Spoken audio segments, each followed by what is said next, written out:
Good evening. My name is Peggy Worrell, and I'm a proud member of the Prairie Quills Writers Group.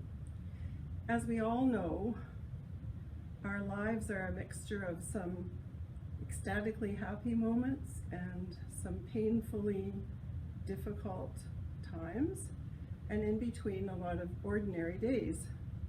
I've chosen for this evening's Slice of Life memoir readings to recount an experience that I consider to be a highlight in my life, a happy time. It's called Chateau Versailles. Why don't you join me, Mom? You can share my hotel room. My son would be performing in Lully's Per Se at the Chateau Versailles. The singers, the dancers, the orchestra, period instruments, sets, and costumes all would be transported from Canada to France. Why wouldn't I accept his invitation? While he's at a rehearsal, I join a tour of the palace, a UNESCO World Heritage Site that hosts 7 million visitors annually. We are cautioned to keep our wallets close to our chests to deter pickpockets. When I inquire about the Royal Opera House, the guide states emphatically that tourists are not allowed in there. Don't I feel special knowing that I will be allowed in there that very evening? Pre-show, I linger in the 2-story vestibule furnished with tombs, each with an effigy of the occupant reclining on top. Are they occupied? Interspersed between the tombs are wine bars and tables with concert programs for sale. When the doors to the Royal Opera House open, I find my seat in the second balcony. It's an oval-shaped theater, inaugurated in 1770 for the wedding of King Louis XVI and Marie Antoinette. I'm wowed by the ceiling art depicting Apollo, the god of music and dance, along with the muses of literature and arts. The overall effect of the light cast by the crystal chandeliers on the faux marble is gold, glitter, glamour, and opulence. My proximity to the stage is par excellence. The king and queen of Ethiopia are in full view, as are the cyclops, the warrior nymphs, the fiery spirits from the underworld, and the exquisite ballet dancers. Even without opera glasses, I witness the occasional spurt of spittle from the mouth of a singer holding a long note in a glorious, tragic aria.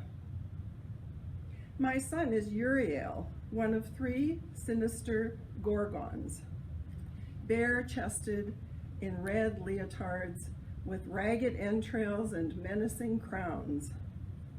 The 3 men jump in unison, fists clenched, black boots suspended at least 2 feet off the stage, all the while singing. And in the finale, Venus descends from the heavens, while Perseus, the son of Apollo, hovers on Mercury's wings. I am enthralled. Venus may have swept down from the heavens, but I am in heaven, among the frothy clouds, the Baroque angels, and strains of orchestral music. The applause and curtain calls startle me from my reverie. Afterwards, I accompany my son to the opening night reception. In a ritzy room, the cast and other swanky guests congratulate one another with a smoked salmon canapé in one hand and a tulip-shaped glass in the other. Pretentious behavior abounds. He introduces me to friends, and then to Michael Weckerly from Dragon's Den, a sponsor of the Opera Atelier Company. Michael kisses my hand, then tells me that his mother used to travel with him before her health declined. It's the first time my hand has ever been kissed by a man. The next day, I tour the grounds alone in a rented golf cart. 2,000 acres of fountains, statues, and manicured trees. Of course, I have a ticket to a second evening performance. Why sit alone in a hotel room and watch TV? I walk the now familiar route past the concrete wall with secret doors leading backstage. But as I approach the palace, I can see crowd control barriers that are redirecting people like me to a side door. I witness security on the other side of the barrier. They're shoving paparazzi swarming a limousine and banging on tinted side windows attempting to peek inside. The convoy of shiny black limousines, after passing through the guarded gates, follows the directions of a marshal and creeps along the cobblestone courtyard, evenly spaced, each vehicle stopping for an attendant in ceremonial uniform to open the rear passenger door and wait for a stylish woman to step out and take the arm of her escort. Standing at attention on either side of the promenade is a row of cavalrymen in parade uniforms, astride black horses with yellow feather plumes. The couples proceed to the gilded door, the very one I entered the previous evening. Back at the hotel after the opera, I ask my son what all the fuss was about. He informs me it was Kim Kardashian and Kanye West's rehearsal dinner.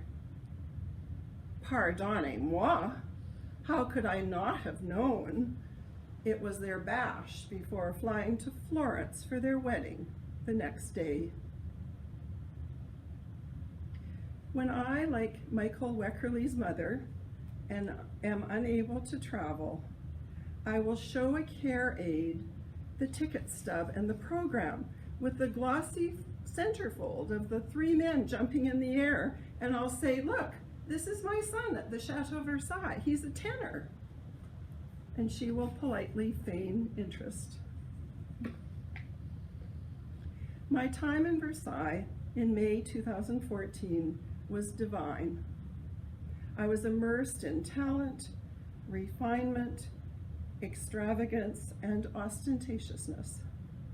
That is, until I was repositioned behind the crowd control barrier and reminded that I'm a social worker from Saskatchewan, a mother and a tourist. No more, no less. Thank you.